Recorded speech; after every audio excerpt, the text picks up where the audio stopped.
Good morning, coffee moaners. Good morning, good morning, good morning. Welcome to the Bat Cave. It's just me and Toffee in here. If you hear any sort of weird sounds, extraneous sounds in the distance, that's because Nadia is feverishly prepping the house for a wonderful surprise that Loose Women are planning for Loose Women viewers, involving Nads and Judy. Yeah, for those of you listening on podcast, if you haven't got a clue what the hell I'm talking about, that's Nadia's ITV panel show. Judy's heading over, and they're filming a Christmas treat. So what you can hear in the background is Nadia bemoaning the fact, understandably, that Toffee's left chicken feet everywhere. And that's just off-putting, isn't it, to anyone walking into the house? But anyway, good morning, everyone. Good morning, good morning, good morning. It's Thursday. It's an early one. That's exactly why it's an early one. I have drunk half of my coffee to get here. Claude is sneaking on to say hello. And if you hear me on podcast talking to names, I haven't gone mad, though slightly I have gone mad. But I'm talking to our wonderful community. And do remember, for those of you in the higher tier of the members area, and remember, with everyone with the memberships and joining them as a member, do not join through the YouTube app. They always add a levy. It's not good. Try and do it through a good old-fashioned laptop computer and through a search engine like Google Chrome or Safari or something like that. Go to the YouTube website. But anyway, why am I saying all that? We're going to be live tonight at 7:30 for a cook-along. We're making a well, I'm not, but Nadia and Dina are going to make a festive sausage plat. And as I think many people who are members will say, it's always nice. It's non-political. It sometimes involves drink and getting drunk. And on that note, we were filming something for Vlogmas last night, Vlogmas being the Christmas series that we do across YouTube. And my God, Dina, if you're watching, whew, it was touch and go at times, wasn't it, Dina? It was quite dramatic in a very entertaining fashion. Bless her. I think the gin that I found in my car, the back of my car this morning, maybe went down a little bit too swiftly. So yes, this morning. So it's early and we're going to be quick. And we are going to talk about two very, very big, quite sort of hard, what I would call hard news stories, in that there's little at the moment for room of interpretation in terms of the awful fires that you may have seen the footage of in Hong Kong. We've got some footage and images and the immediate aftermath of what feels like is amounting to, and I'm sure many people seeing the images felt the echo of, the shadow of, the memory and reminder of the awful fire at Grenfell in Latimer Road some years ago. So we're going to be talking about that, the Hong Kong fire, where they're looking at least, I think, 55 dead, but more chilling in a weird, well, not more chilling, but as chilling is the fact that over 300, I believe, are still missing, which in a fire situation is always worrying, but also to bear in mind that in such a densely populated area, maybe many have simply escaped and just haven't been accounted for. So fingers crossed it doesn't go too much higher. So we're going to talk about that, but we've also got the additional news story, which was breaking last night, some confused reporting around this, of Washington, D.C. National Guardsmen or women being shot at by someone. It's transpired in the later hours of last night in America and in the early hours here as being an Afghanistani asylum seeker. One can well imagine already the ricocheting implications for this in a country riven with anti-migrant sentiment, and how, of course, this absolutely reprehensible, appalling act will feed into Trump's feeding frenzy, if you like, and the whole kind of all the footage we've seen of ICE, etc., etc. So we've got some clips. I've got Donald Trump talking. We've got some footage from the scene. We've got a report from the New York Times. As I say, we've got footage from Hong Kong. And we're also going to be very briefly, if we've got time, we've got to be out of here by 9:15. We're going to be talking briefly about the fact that today, international planetary defenses are formally enacted to follow, chronicle, chart, and monitor the interstellar object 3I Atlas. Now, Nadia sent me the story saying, oh my God, have you seen this? And yes, it's being reported about because that interplanetary defense mechanism kicks in today, but we've known about it for a while. It was announced that it was going to kick in today some weeks ago. So don't worry. It doesn't necessarily mean anything's going to suddenly hurtle towards Earth. Ellery, please, can I just say we're receiving some wonderful things from all sorts of people, which we've been told we've been receiving. So many things don't seem to come with a message or with a card, or if we find the card, it kind of gets ruffled up and away. So Ellery, please just maybe advise in the gentlest of terms what it is you sent, and we can let you know. Quite a couple of things have arrived. A beautiful portrait of Chi-Chi arrived, and there was no note to say who it was from. There was a card to us, which was so sweet, but no note saying it was from. Thank you for saying, well, I've had my hair cut. Curious what this, my hairdresser, I think, started following the channel yesterday.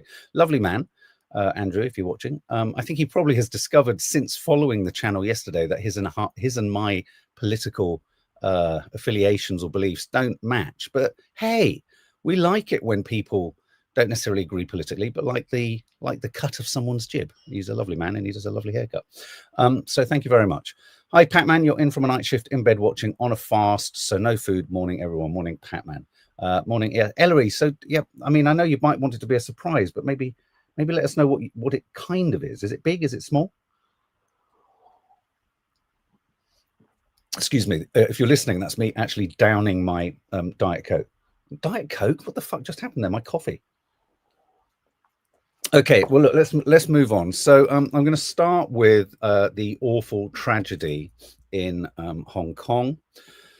Here are some of the headlines. Hong Kong fire latest this morning. Rescue crews search for survivors after 55 killed and hundreds reported missing, reports The Guardian.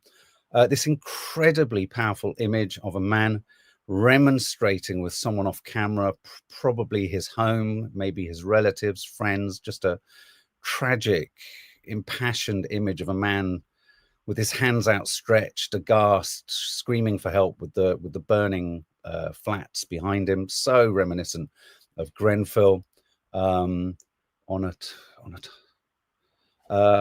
haven't seen that yet, Ellery. No, I haven't seen that, sweetie. No.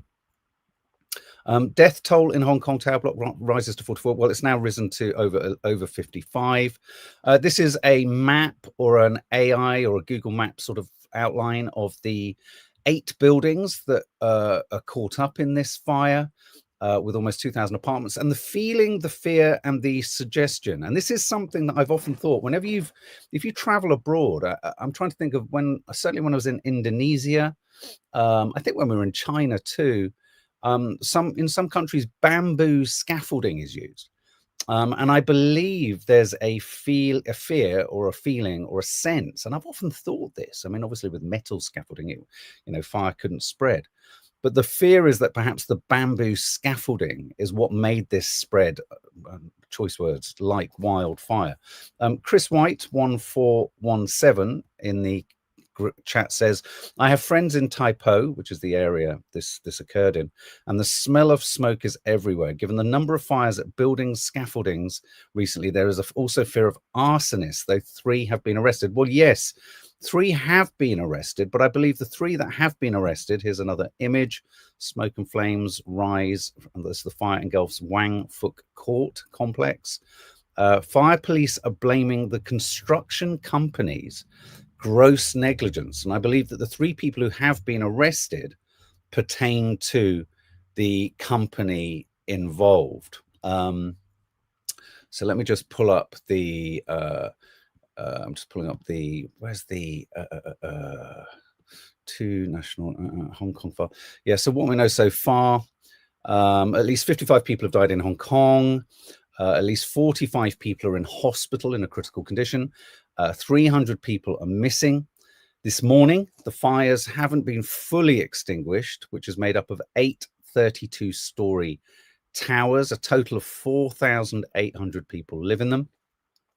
3 men aged between 52 and 68 have been arrested on suspicion of manslaughter.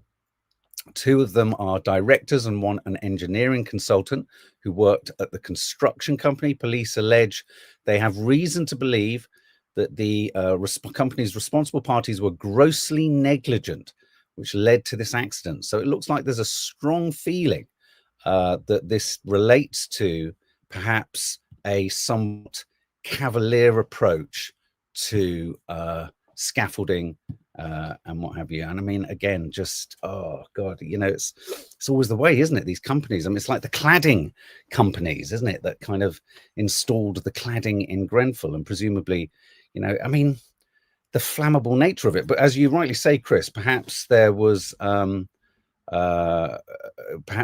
arsonist aspect to it too. Just going back to the breaking news as we speak, smoke and flames still continue to rise as a major fire engulfs several residential buildings. Okay, so I'm going to trigger warning insofar as, you know, you don't see obviously any people dying, but these are very traumatic images to see. So here's some footage. Oh.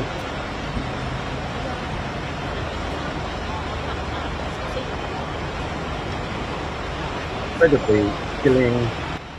What we're looking at here, several people have died. This is Sky News's footage here.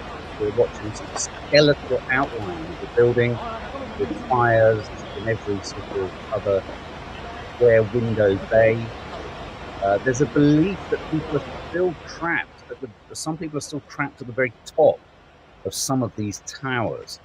And as I believe it, the Hong Kongian or the Chinese authorities have a sort of grading system for fire alerts. And I think this is, I forget the name of it, but this is the highest type, not surprisingly. So the Chinese government looking into this. And Chris White, yeah, absolutely incredible that a modern building can go up like that. And Hong Kong prides itself on its building regulations. Here's further footage here. This is obviously the morning after. Some people trapped inside, according to the public broadcaster. Footage put together by The Guardian.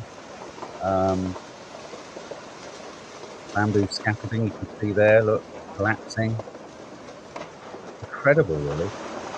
And these are the images that are quite, I mean, look at that. That image is like a scene from Dante's Inferno. This is the footage that was first breaking last night. Just quite horrendous. I know for my mum, if you're watching this, mum, this will be potent for you. You were in Hong Kong. My mum lived in Hong Kong for a while. Hi, Christopher.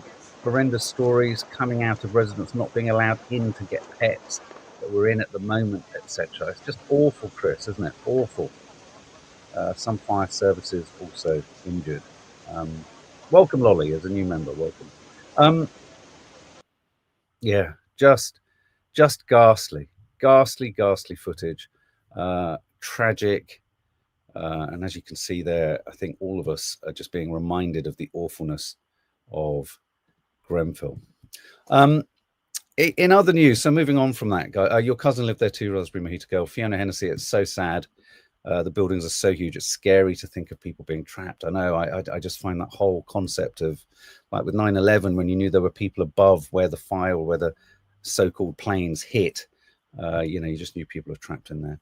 Christopher, I thought you'd lived in Hong Kong. Having lived in Hong Kong for a large part of my life, very surprised how bad this was, as they do have great standards and pride themselves on it. Wow. Yeah, interesting, Christopher. Thank you. Yeah, there is that feeling, isn't it? It's such a sort of modern Blade Runner-esque city that you think, Christ, I mean, there have to be good regulations, otherwise it wouldn't have got to where it's got to. Okay, so in other news, the other news that was breaking yesterday, here we go. Oh, sorry, that's something else. Let me just pull this up. Trump's fury as Afghan migrant shoots National Guardsman in an act of terror in Washington, D.C. Excuse me, just pulling these stories apart. Police and guards rushed to the scene. This is an image of a police car blocking a road there. National Guard shooting. Trump says US should re-examine all Afghan refugees after the suspect has been named. The suspect has been named. A 29-year-old Afghan man allegedly opened fire with a handgun in broad daylight 2 blocks from the White House. I think that was the fear. It was 2 blocks from the White House. So you can understand it all going into lockdown. This has the feeling of being not, I think there's so much going on in America that one can't help but wonder whether things are,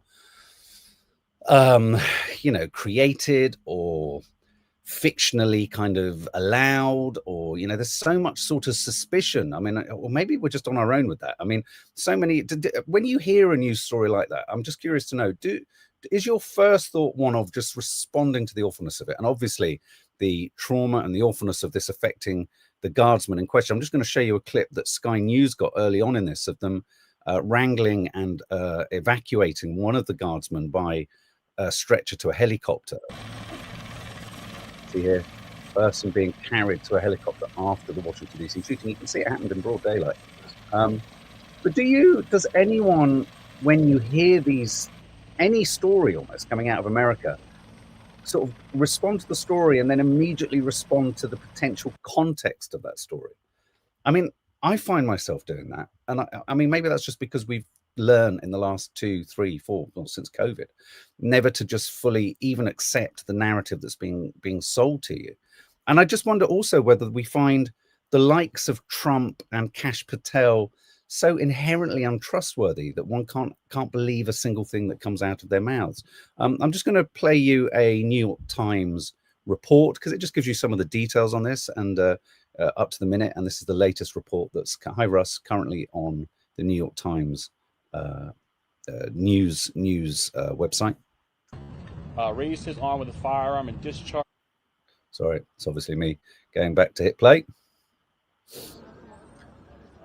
2 members of the National Guard shot near the White House on Wednesday. We're looking at footage here of approximately 2:15 this afternoon. Members of the DC National Guard were on high visibility patrols in the area of 17th and I Street Northwest when a suspect came around the corner, raised his arm with a firearm and discharged it at the National Guard members.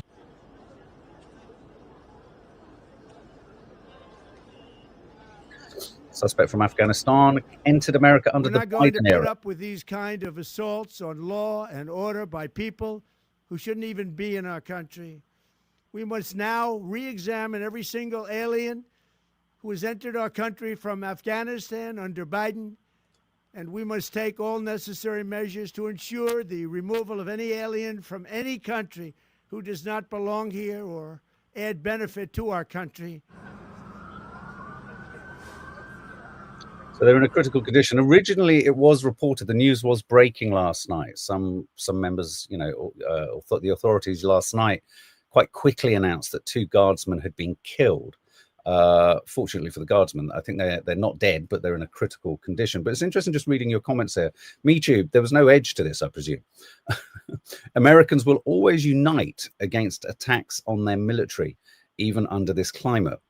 That is so true. You're absolutely right. And yet then one wonders, Musical Chimp, that it's a setup? I guess you're asking, is that what I'm asking? Yes, it is. Yes, I doubt the narrative, says Musical Chimp. I mean, it's bad, isn't it? It's a bad state of affairs.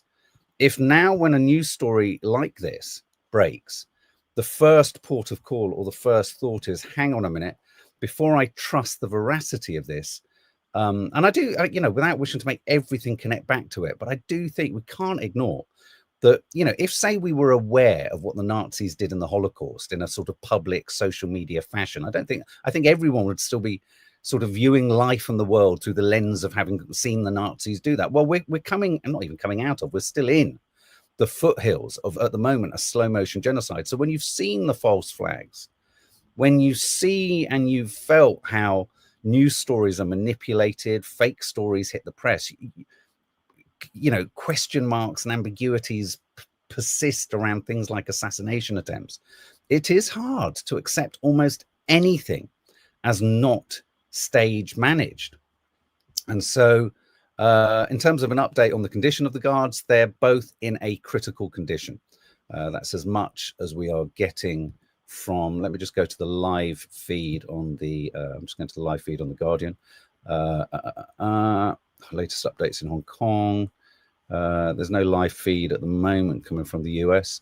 Washington, D.C., let's have a look here. The Telegraph reporting Trump's fury as Afghan migrant shoots National Guardsman in act of terror. Probably makes sense if I let me play a bit more from Trump. Determined to ensure that the animal who perpetrated this atrocity pays the steepest possible price.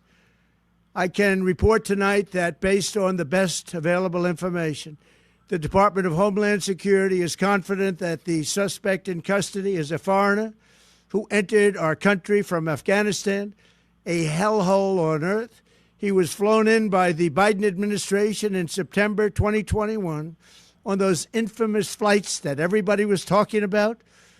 Nobody knew who was coming in. Nobody knew anything about it. His status was extended under legislation signed by President Biden, a disastrous president, the worst in the history of our country. I mean, the worry is when you have an administration that has the rhetoric. Do you remember that? Let's just pause. Remember when Zelensky said elections can't happen in Ukraine when you're on a war footing, and Trump literally his eyes and ears pricked up and he said, "Oh, hold on a minute. Did you just say you cannot have elections if there's a war? If a war is going on?" He looked kind of like, oh, the thing is, he's such a toddler. He reveals his kind of interests sort of in front of you, and MeTube says here, interestingly, it's unlikely to be a false flag. This is allegedly, this is merely MeTube's opinion, but more likely, possibly, maybe, that a known threat was given space in the hope that something might happen. I mean, it's interesting you should say that, MeTube, because that's kind of all I've ever felt about the alleged Charlie Kirk shooter. That someone on a narrative of mental health demise and a desire to kill someone or attack someone or hurt someone was kind of hijacked, groomed, and taken advantage of and used for ulterior motives. So you're right. It could be, one will never know with intelligence whether something was known, whether they went slow, whether it was allowed to pass through, and all that kind of stuff. One, I suppose, could easily read into the speed with which they declared the National Guardsman as being dead, as opposed to actually being critically injured. You could perchance, if you were particularly conspiracy-minded, think, that was a bit sort of trigger-happy. It's a bad analogy, but you know what I mean? A bit keen to kind of establish death quite quickly. Kash Patel, very brief clip here. He always looks cross-eyed, wide-eyed, and bemused. Members of the National Guard and the Department of War were brazenly attacked in a horrendous act of violence. They were shot. They're in critical condition. I mean, thanks for that. A lot of question marks over whether Kash Patel could be on his way out, head of the FBI. He forever looks like he's been interrupted whilst having Shake Shack and dipping. He always looks like he's just been dipping his fries in some mayo. And then he's called out to a press conference regarding something critically important. He forever looks like he's just dashed out of a fast food outlet somewhere, or a Five Guys or something like that. So anyway, so obviously speculation here, obviously already being laid at the feet by Trump of Biden.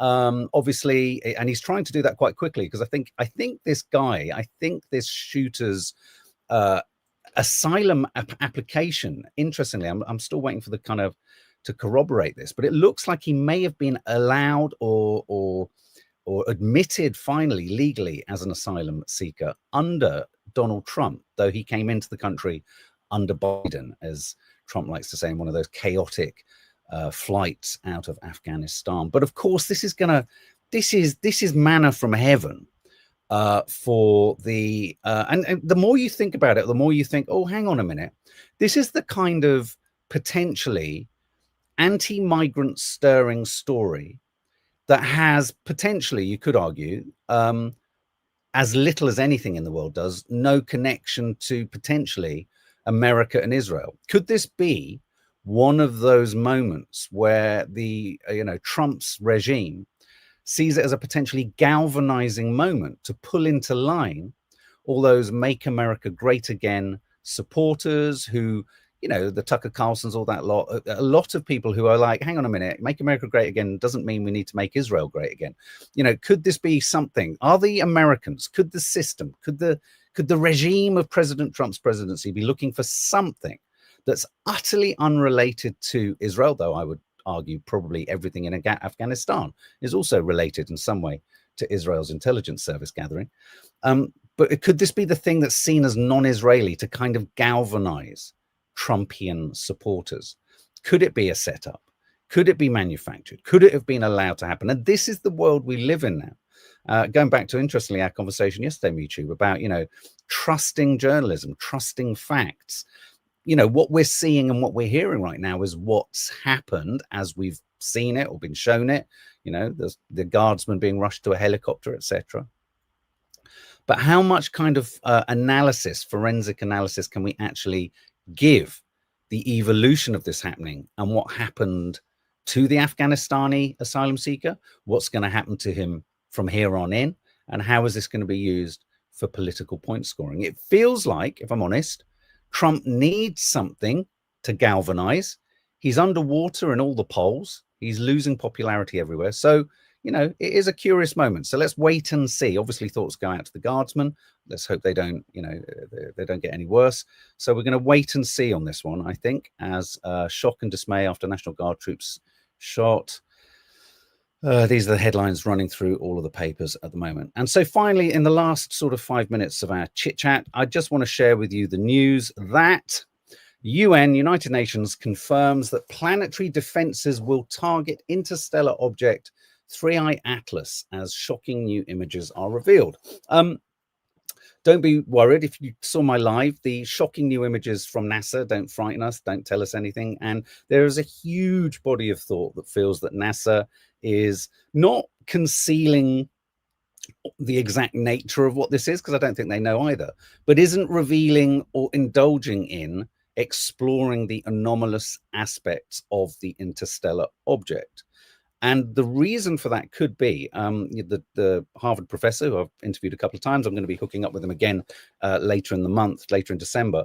But one of the possible thoughts that's being floated at the moment is that this interstellar object might have absolutely zero interest in us, which kind of would make sense. It's like, I think Avi Loeb said some time back, the professor, we could be nothing more important than a sort of ants in the crack of a paving stone.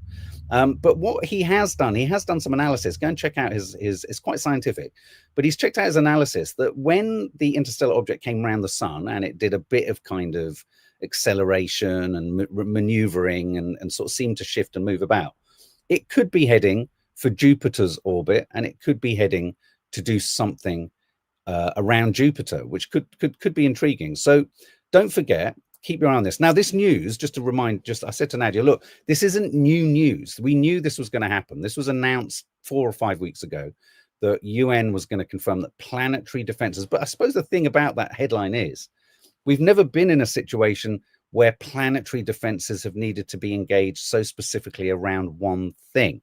That doesn't necessarily mean we're going to hear or see more about this from the official sources. You need to rely on amateur astronomers, as Avi Loeb is, as many scientists are. Like the mainstream media, the mainstream science organizations want to maintain the control, a narrative control of what happens with anything like this. They don't want us or people or other astronomers to, no, it's not about it necessarily even being extraterrestrial. It's just about, this is fucking odd, and we should be asking questions and we should be analyzing it.